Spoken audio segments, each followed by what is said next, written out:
pour ma participation à cette table ronde, j'ai réuni quelques documents dont j'avais connaissance, qui sont peut-être un peu disparates, mais qui peuvent illustrer un certain nombre d'événements et de circonstances dont on a parlé au cours de ces 2 jours.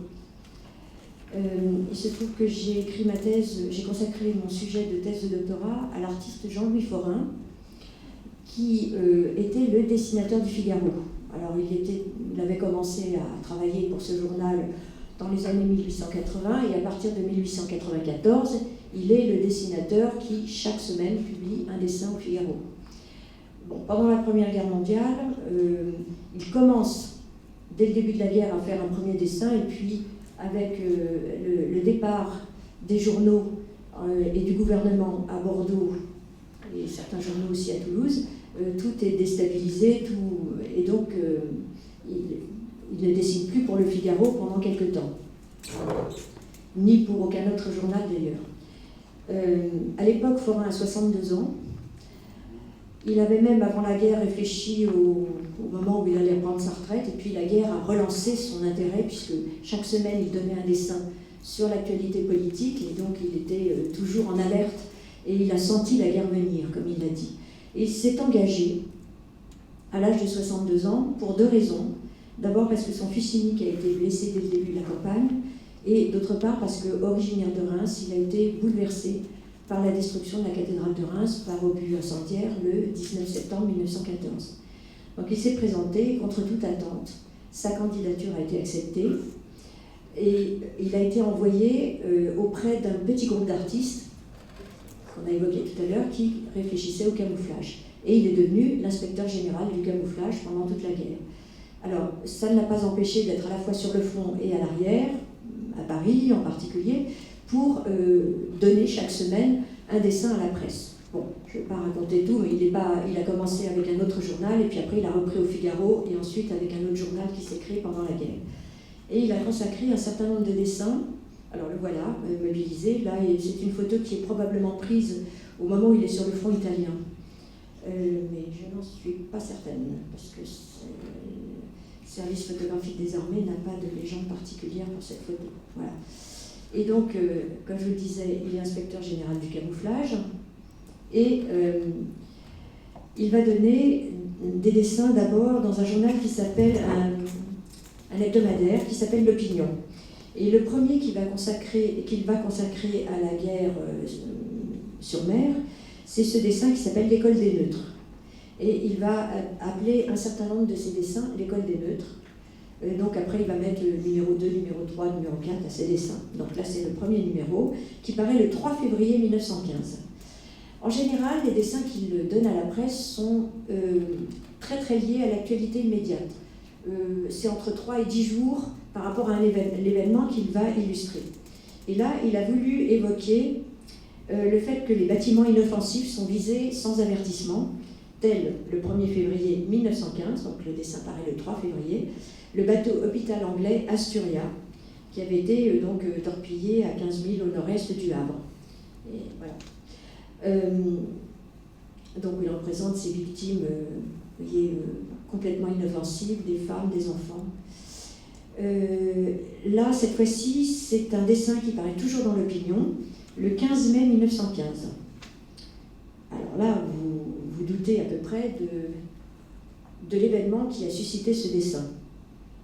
On voit une femme, alors ça c'est l'école des neutres numéro 2, et donc une femme qui est récupérée sur une plage, qui apparemment est une américaine, puisqu'elle s'exclame « Comme notre Wilson va nous venger ». Alors c'est une rescapée américaine, effectivement, qu'un homme tire hors de la mer. Sur la plage, d'autres hommes transportent les corps des morts et des survivants que la mer a rejetés par centaines.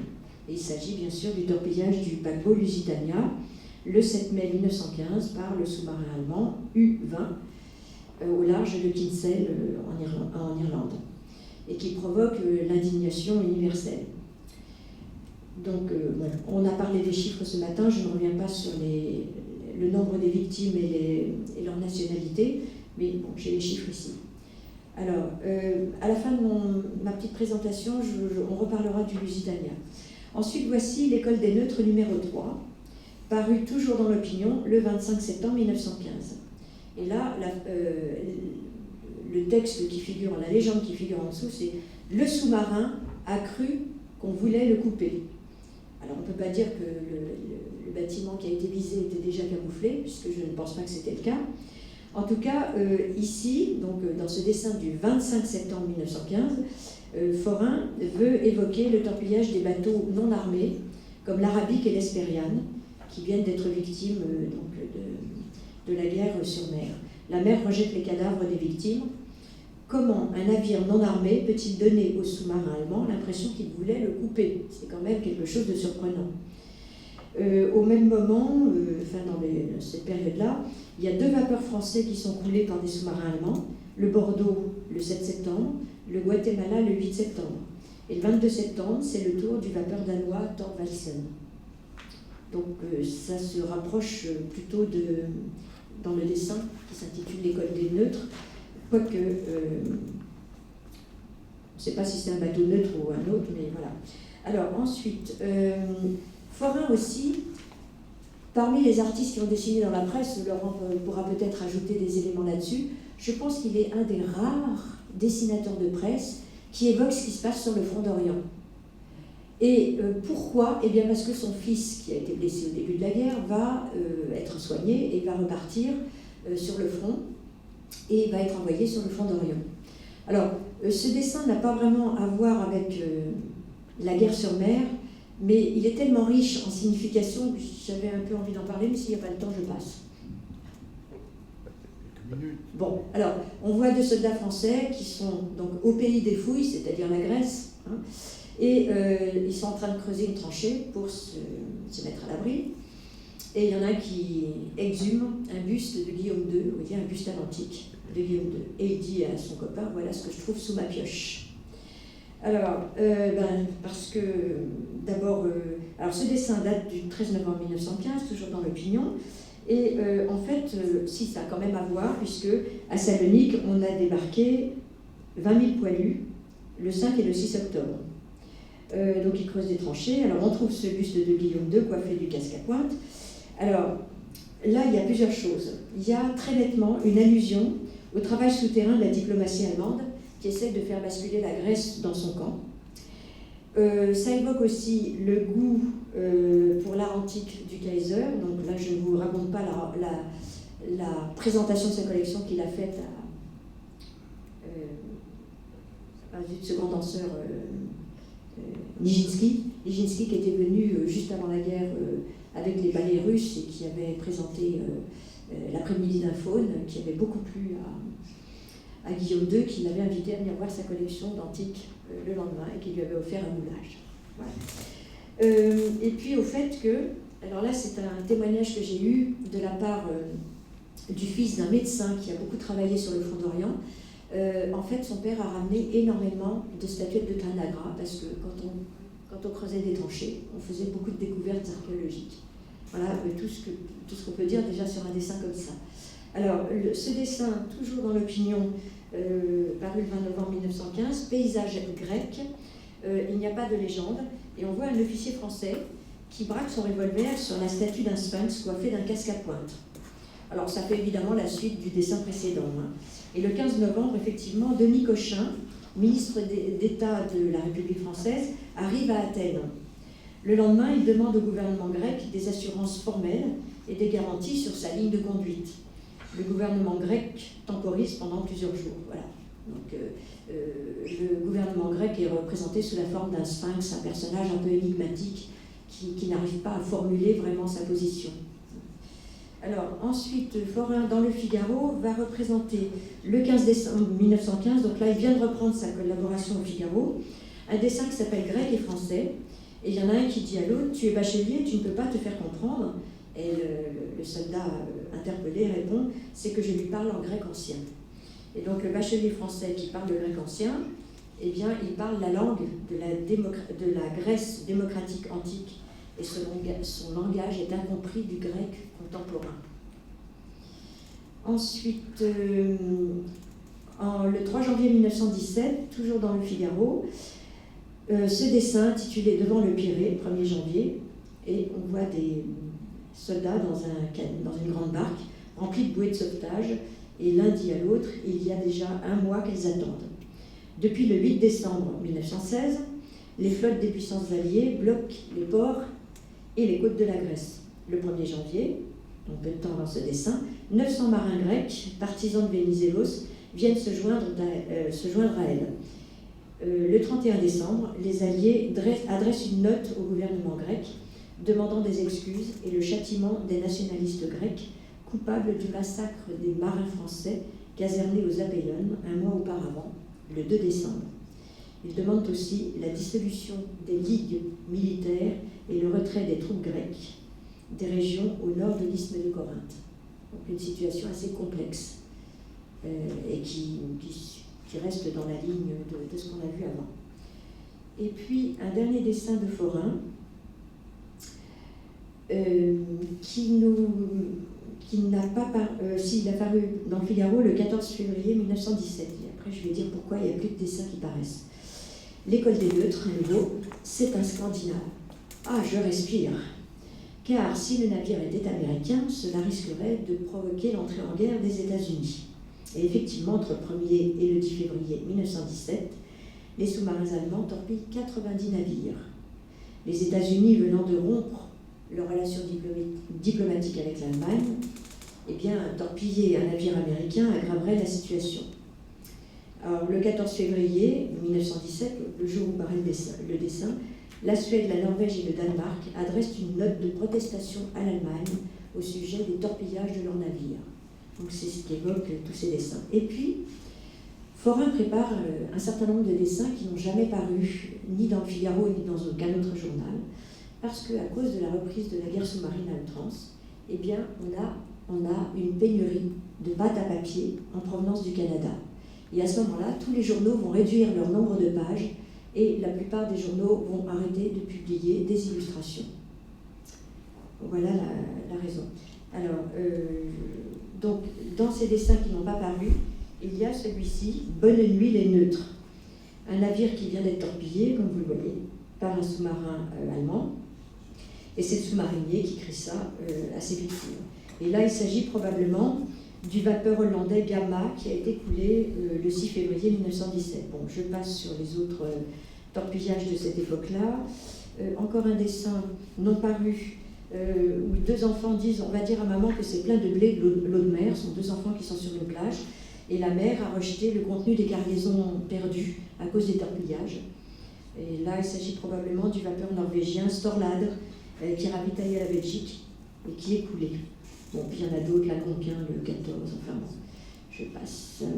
Alors, avant de commenter ce document, je voudrais aussi parler du torpillage du Sussex qu'on a évoqué un peu hier et qui entraîne la mort d'un grand compositeur, et c'est donc une perte vraiment internationale qui est provoquée, si vous voulez, par ce torpillage. Il s'agit du compositeur du compositeur espagnol Enrique Granados, donc, qui est né en 1867 et mort en 1916 dans ce torpillage. Ce compositeur a été formé en partie en France et il avait remporté un énorme succès avec ses Goyescas au début de l'année 1914 à la salle Pleyel, à tel point que l'opéra lui avait fait une commande d'un opéra dans lequel il pourrait réutiliser les thèmes développés présentés dans ses Goyescas. Mais entre-temps, Granados continue sa tournée et il part en Suisse, et c'est là qu'il apprend la déclaration de guerre. Donc évidemment, son travail pour l'Opéra de Paris tombe à l'eau, c'est le cas de le dire, et finalement il va accepter l'invitation du Metropolitan Opera de New York, et il se rend avec sa femme en Amérique pour assister à la première triomphale de ses Goyescas le 26 janvier 1916. Puis voilà que Woodrow Wilson lui demande un concert supplémentaire, un peu privé, à la Maison-Blanche. Donc, du coup, Granados ne rentre pas par le bateau qui était prévu, et qui devait le ramener directement en Europe, et il va s'embarquer d'abord pour l'Angleterre, et arrivé à Liverpool, il va monter sur le Sussex, qui doit le ramener à Dieppe. Et c'est ce bateau qui va être torpillé par un sous-marin allemand au milieu de la Manche le 24 mars 1916. Enrique Granados est recueilli dans un canot de sauvetage, mais une fois qu'il est dans ce canot, il se rend compte que sa femme est en train de se noyer. Il se jette à la mer pour aller la rechercher et se noient tous les deux. Et c'est comme ça que la communauté internationale a perdu ce grand compositeur. Alors, je vais terminer, si je ne suis pas trop long, avec 2 médailles. L'une qui est due à mon arrière-grand-père, Auguste Coutin. J'ignore absolument dans quelles circonstances il a pu avoir la commande de cette plaquette, mais encore un événement qu'on a évoqué hier. Il s'agit donc d'une plaquette à la gloire des victimes du Bouvet, qui a coulé, comme vous le voyez sur la date ici, le 18 mars 1915. Donc c'est au moment de la tentative franco-britannique de percement des détroits. Cette tentative a échoué et donc il va falloir envisager un débarquement des troupes sur les rives parce qu'on n'a pas pu obtenir, si vous voulez, de forcer les détroits simplement en tirant depuis les bateaux. En fait, c'est la stratégie qui va changer à cause de cette disparition de différents cuirassés. Il y a 3 cuirassés quand même, 2 Britanniques et un Français, donc le Bouvet, qui sautent sur des mines et il y en a 3 autres encore qui sont endommagés. Et puis alors, on va revenir au Lusitania avec cette médaille d'un artiste allemand qui s'appelle Karl Goetz. Donc ici, vous avez la mer, vous voyez le bateau qui est en train de sombrer. Au revers, on voit, alors, je ne sais pas si vous le voyez très bien, il y a écrit, attendez, sous la légende, non, pardon, en haut de la médaille, il y a marqué Geschäft über alles, les affaires avant tout. Alors à droite, on voit la mort, qui est derrière le guichet de la Cunard Line, Cunard Linie en allemand, qui porte l'inscription Fahrkarten Ausgabe, donc distribution de billets. Elle vend des billets à une foule de passagers qui vont donc embarquer sur ce fameux Lusitania de la Cunard Line. À gauche, on voit un homme barbu, coiffé d'un chapeau haute forme, vous voyez, au fond, vers la gauche. Et, il s'agit en fait du comte von Bernstorff, oui c'est ça, ambassadeur d'Allemagne aux États-Unis. Il a l'index levé, et il semble donner un avertissement à un homme qui lit un journal, qui est juste à côté de lui, sur lequel on distingue U-Boot-Gefahr, danger de sous-marin. Et ces mots font référence à un avis paru dans la presse américaine le 1er mai 1915, signalant aux éventuels passagers du Lusitania que les eaux irlandaises traversées par le paquebot se trouvaient dans une zone de combat. Alors l'artiste a sans doute voulu exposer ainsi la théorie selon laquelle si un meurtrier avertit sa victime de son intention de la tuer, la victime, et non le criminel, devient responsable du crime. Non, excusez-moi. Là, c'est la réalité, parce qu'effectivement, à New York, oui, le comte Bernstorff, ambassadeur d'Allemagne auprès des États-Unis, a effectivement publié une communication en disant attention, je ne sais pas s'il a visé spécialement le Lusitania, mais il a dit les eaux irlandaises sont moyennes. C'est ce que je vous ai dit hier, il fallait vraiment être fou pour embarquer sur le Lusitania. Si on avait des choses aux passagers, comment ça risquait de se passer, aucun Américain n'aurait embarqué. Et bien, il y avait quand même quelqu'un qui l'avait dit avant, c'est le comte Bernstorff. Ça, c'est une vérité historique. Donc là, c'est l'interprétation de l'artiste. Absolument. Et pour conclure, eh bien, le Kölnische Volkszeitung du 10 mai 1915 glorifia l'événement en titrant « C'est avec un orgueil joyeux que nous contemplons ce dernier exploit de notre marine ». Oui, c'est un exploit de torpiller un bâtiment transporteur de munitions. Voilà pour ce petit exposé. Le commandant a eu la croix pour le mérite, qu'il a parfaitement mérité. Ouais.